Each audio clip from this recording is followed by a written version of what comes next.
إلهي بزنته لنكا مران منجدون انداوك أسجلين ليازو جمل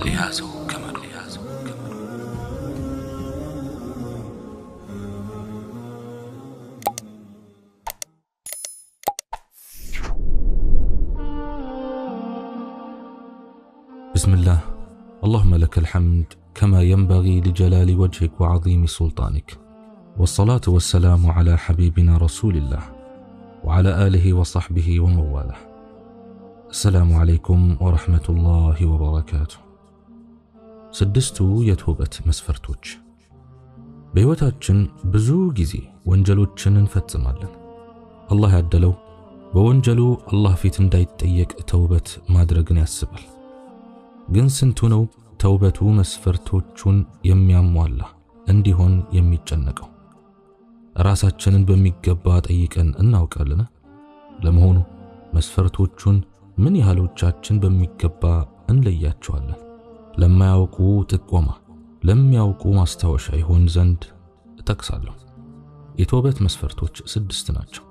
እነሱም አንደኛ ኢኽላስ፣ አላህን ብቻ በማሰብ መፈጸም ማለት ነው።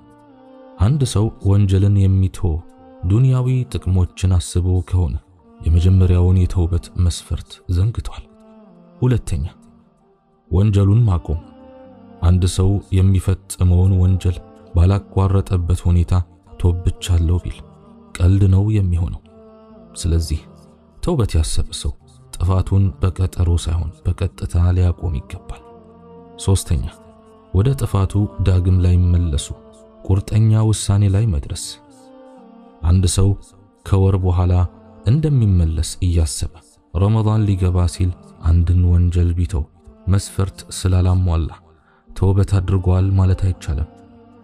አራተኛ በወንጀሉ መጸጸት። ሰውየው ሲፈጽመው በቆየው ወንጀል ላይ ደንታ ቢስ ከሆነ ተውበቱ የሐቂቃ አይደለም። ጸጸቱ ሰው ምን ይለኛል ወይም ክብሬ ወደፈ በሚል ሳይሆን የጌታውን ሕግ በመጣሱ ሊሆን ይገባል። ለምሳሌ ብዙ ሰዎች ዝሙት ፈጽመው በጌታቸው ዘንድ ካለው ሂሳብ ይልቅ በዱንያ ላይ ያለው የሰው ወሬ ሲያስጨንቃቸው ይጸጸታሉ። እንዲህ አይነት ጸጸት የተውበትን መስፈርት አያሟላም። ይልቅ ከዛሬው የበዛ ሕዝብ ፊት ነገ በአኺራ መዋረድ ከመምጣቱ በፊት ትክክለኛውን ጸጸት እዚሁ ልናስገኝ ይገባል። አምስተኛ ተውበቱ ወቅቱን የጠበቀ መሆን። ይህም ሞት አፋፍ ላይ ከመድረሱ በፊትና ፀሐይ ከመጥለቂያዋ ከመውጣቷ በፊት መሆኑ ነው። ስድስተኛ ወንጀሉ የሰው ሐቅ መግፋት ከሆነ ሐቁን ሊመልስ ወይም ይቅርታውን ሊያገኝ ይገባል።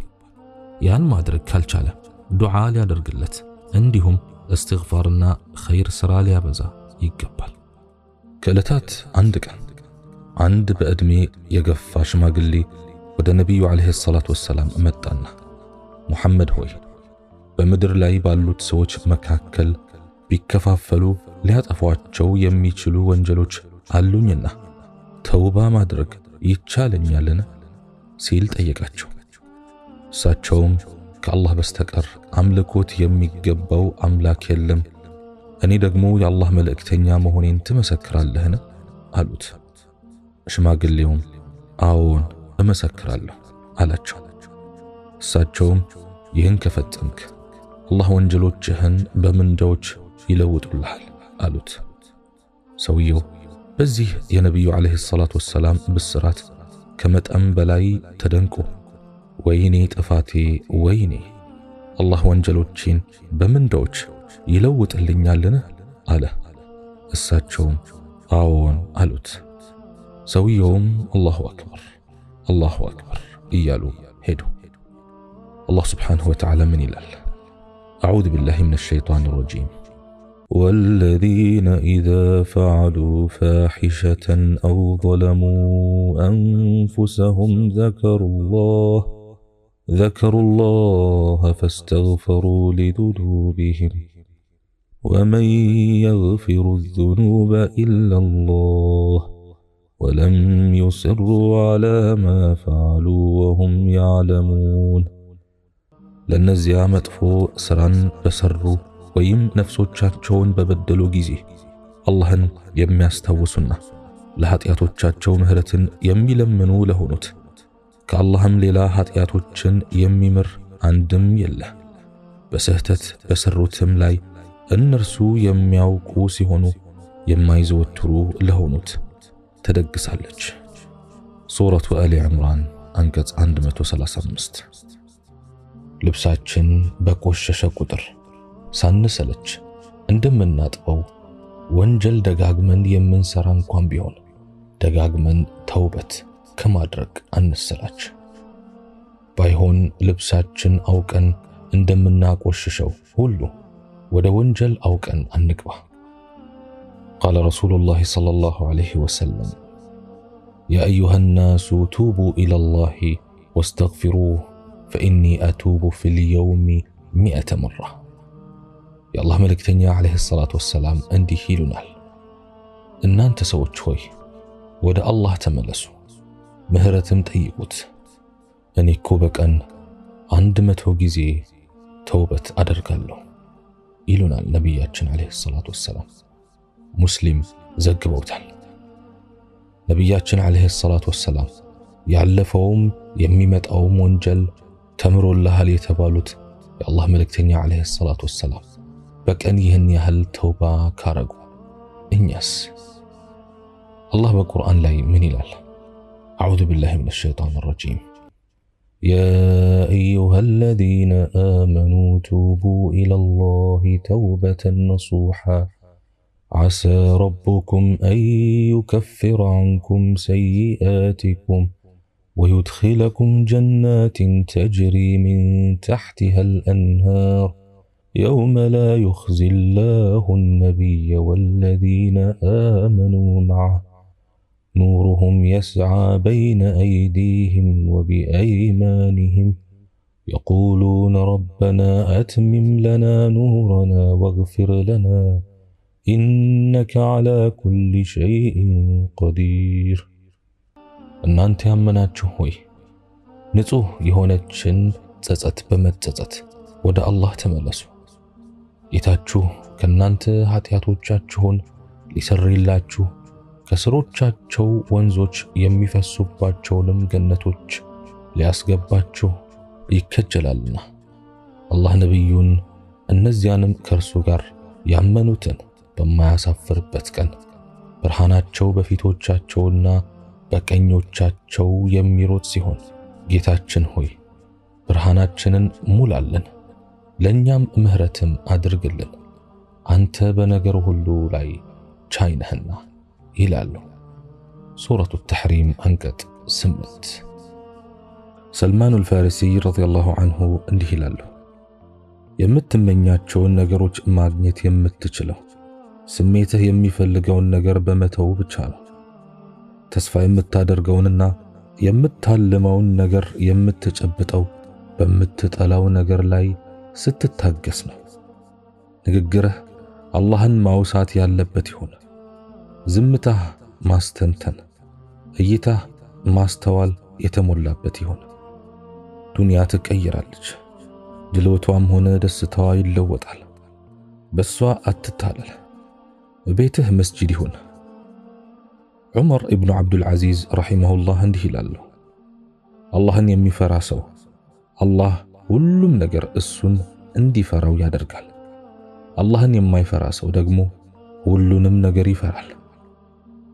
ፉዳይል ኢብኑ ዒያድ ረሒመሁላህ እንዲህ ይላሉ፣ አላህን የሚፈራ ሰው ለሱ ያለው ፍራቻ መልካም ወደ ተባለ ነገር ሁሉ ያመላክተዋል፣ ይመራዋል። ሐቲም አልዓስም ረሒመሁላህ እንዲህ ይላል፣ ለሁሉም ነገር መዋቢያ ጌጥ አለው። የአምልኮ ተግባራት ወይም ዒባዳ ጌጡ የአላህ ፍራቻ ነው። የአላህ ፍራቻ ምልክቱ ደግሞ ምኞትን ማሳጠር ነው። ሙጥሪፍ ኢብኑ ዓብዱላህ አልሸኪር ረሒመሁላህ እንዲህ ይላሉ፣ እሳትን መፍራቴ ብቻ በእኔና ጌታዬን ጀነት በመጠየቅ መካከል ግርዶ እስከ መሆን ተቃርቧል። ጥበበኛው ሉቅማን ረሒመሁላህ ልጃቸውን እንዲህ በማለት መከሩት፣ ልጄ ሆይ በአንተና በተስፋህ መካከል ግርዶ እስኪፈጠር ድረስ አላህን ለመፍራት ተጣጣር። በአንተና በአላህ ፍራቻ መካከል ግርዶ እስኪሆን ድረስ በአላህ ላይ ተስፋ አድርግ። ልጅም አባቴ ሆይ እኔ ያለኝ ቀልብ አንድ ነው። በአላህ ፍራቻ ያጠመድኩት እንደሆነ ከአላህ እዝነት ተስፋ ይቆርጣል። በአላህ የእዝነት ስፋት ከጠመድኩት ደግሞ አላህን መፍራት ይተዋል አላቸው። እርሳቸውም እንዲህ አሉት፣ አማኝ ሁለት ቀልብ እንዳለው ሆኖ ነው የሚኖረው። በአንደኛው በተከበረውና በላቀው አላህ ላይ ተስፋ ያደርጋል፣ በሌላኛው ደግሞ ይፈራዋል። በሌላም ጊዜ ሉቅማን ረሒመሁላህ ልጃቸውን ሲመክሩ ምን ይላሉ? ልጄ ሆይ በሱ ላይ ተስፋ ማድረግህ ወንጀልን እንዳትዳፈር በማያደርግህ መልኩ በአላህ ላይ ተስፋ አድርግ። ከሱ እዝነት ተስፋ በማያስቆርጥህ መልኩ ፍራቻ አላህን ፍራ። ዘኑን ረሒመሁላህ እንዲህ ይላሉ፣ የአላህ ፍራቻ ውስጣቸው እስካለ ድረስ ሰዎች ትክክለኛ መንገድ ላይ ናቸው። የአላህን ፍራቻ ያጡ እንደሆነ ከመንገዱ ይንሸራተታሉ። አቡበክር አሽብልይ ረሒመሁላህ እንዲህ ይላሉ፣ አንድንም ቀን አላህን ፈርቼ አሳልፌ አላውቅም፣ ከዚህ በፊት ያላየሁትን የጥበብና የትምህርት በር ያየሁበት ቢሆን እንጂ።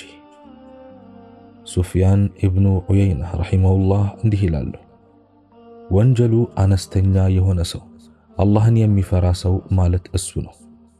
እነርሱ የንጹህ ቀልብ ባለቤቶች ናቸውና። አሰሪ አሰቀጢ ረሒመሁላህ እንዲህ ይላሉ፣ እኔ ከአላህ ፍራቻ የተነሳ በየቀኑ ፊቴ ጠቁሮ ይሆን ብዬ አፍንጬን በተደጋጋሚ እመለከታለሁ። ሐሰኑል በስሪ ረሒመሁላህ እንዲህ ይላሉ፣ ደህንነት እስክታገኝ ድረስ በአላህ ፍራቻ የሚመክሩህን ሰዎች መወዳጀት፣ ፍራቻ እስኪወገድልህ ድረስ ደህንነት እንዲሰማህ የሚያደርጉህን ሰዎች ከመወዳጀት ይሻልሃል። አልሐሰን ረሒመሁላህ እንዲህም ብለዋል፣ አንዳንድ ሰዎች አንድም መልካም ነገር ሳይኖራቸው ዱንያን እስኪለቁ ድረስ አጓጉል ምኞት አዘናጋቸው። በአላህ ላይ መልካም ጥርጣሬ አለን ይላሉ፣ ውሸታቸውን ነው። በአላህ ላይ መልካም ጥርጣሬ ቢኖራቸው ኑሮ ስራቸውን ባሳመሩ ነበር። እንዲህም ብለዋል፣ ደህንነት እስኪሰማህ ድረስ አላህን መፍራት ትተህ ከሚሰማህ ደህንነት ይበልጥልሃል። ፍራቻ ከተስፋ መብለጥ ይኖርበታል። ተስፋ ከፍራቻ የበለጠ እንደሆነ ቀልብ ይበላሻል። የአላህን ቅጣት እየፈራ ወንጀል ከመስራት የማያርፍ ሰው ይገርማል። ምንዳ እያሰበ መልካም ሥራ የማይሰራም ሰው ይገርማል። ሸቂቅ አልበለኺ ረሒመሁላህ እንዲህ ይላሉ፣ የመልካም ነገር ባለቤት የሆነ ሰው ከሁለት ነገሮች ነፃ አይሆንም፣ ከሐሳብና ከፍራቻ። ያለፈው ወንጀሉ ያሳስበዋል፣ ማረፊያው የት ሊሆን እንደሚችልም ያስፈራዋል። ሙስሊም ኢብኑ የሳር ረሒመሁላህ እንዲህ ይላሉ፣ አንድን ነገር የተመኘ ሰው ለፍለጋው ይደክማል፣ አንድን ነገር የፈራ ሰው ከዚያ ነገር ይሸሻል። አንድ ሰው አንድን ነገር የከጀለ እንደሆነ ለምን እንደማይታገስ አይገባኝም። የአንድ ነገር መጨረሻ የፈራ ሰውም ለምን ስሜቱን መቆጣጠር እንደሚያቅተው አይገባኝም። አላህ ስብሓንሁ ወተዓላ ፍራቻውን ያድለን፣ በሱም ተስፋ ከሚያደርጉ ሰዎችም ያድርገን። ይህ ሐዲስ መስሚያህን ይቆርቁር። አንድ ሰው የጀነት ሰዎች ሥራ ይሰራል፣ በእርሱና በጀነት መካከል የክንድ ያህል ርቀት ብቻ እስኪቀር ድረስ። ከዚያም ቀድሞ የተላለፈ ውሳኔ ወይም ኪታቡ ይቀድምና የእሳት ሰዎች ሥራ ይሰራል፣ በዚያም እሳት ይገባል። የዚህ አይነቱን ሐዲስ ሲሰማ ሰው በአግራሞትና በመዋለል ሊቆም ይችላል። ለምሳሌ አንድ ሰው 60 ዓመት ሙሉ አላህን ከተገዛ በኋላ እንዴት የምድር ላይ ፍጻሜው የከፋ ይሆናል? እንዴት እድለቢስ ሆኖ ወደ መጨረሻው ዓለም በመሸጋገር እሳት ይገባል። አንድ ሰው እድሜውን በሙሉ የጀነት ሰዎች ሥራ ሲሰራ ኑሮ በመጨረሻም እንዴት እሳት ይገባል? በርግጥ ይህ መሆኑ ፍትሃዊ ነውን? መልሱን ሌላ ሐዲስ ማብራሪያ ይሰጥበታልና እንከታተል። የአላህ መልእክተኛ ሰለላሁ ዐለይሂ ወሰለም እንዲህ ይላሉ፣ አንድ ሰው እርሱ የእሳት ሰው ሆኖ ሳለ ለሰዎች ዓይን የጀነት የሚመስል ሥራ ይሰራል።